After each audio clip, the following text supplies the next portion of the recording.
அந்த கிச்சன் மட்டும் ஒழுங்காக அமையவே அமையாது. ஹால் உட்காந்து பேசுகிறோம்ல, அந்த இடத்துல கிச்சன் வச்சுருப்பீங்க. அதான் திரும்ப என்னடா அது, என்ன லாஜிக்குன்னே புரியாது. அந்த வீட்டை நீங்கள் திறந்துருப்பீங்க. ஒரு 10,00,000 பேர் எடுத்துங்க. ஏஎல்பி போகணும், ஏஎல்பி கடகலக்கணம் கடகராசி போகணும். போனால் இந்த கிச்சன் என்ன பண்ணும், அமைப்புகள் எல்லாமே மாறி இருக்கும். நம்ம தென்கிழக்கில் வைப்போங்க, அவங்க வடமேற்கில் வைப்பாங்க. இப்போ என்ன லாஜிக் பொருந்தும்? சரி, வடமேற்கில் தான் பாதை இருக்குது. பாதை வர்ற வழியிலே அங்கே வாசல்லே வந்து அடுப்படி வச்சா எப்படி இருக்கும்? ஆனால் வைப்பாங்க. ஆப்போசிட் பார்த்தா ஹாலாக இருக்கும், அங்கிட்ட லெஃப்ட் சைடில் பார்த்தா கிச்சனாக இருக்கும்.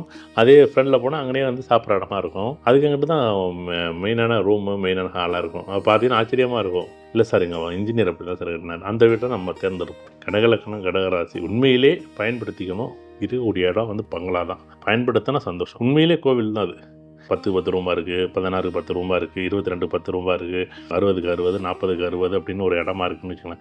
நீங்கள் எவ்வளோ பெரிய இடமா இருந்தாலும் சரி, சதுரடியில் அந்த இடம் உண்மையிலே அது கோவில் தான்.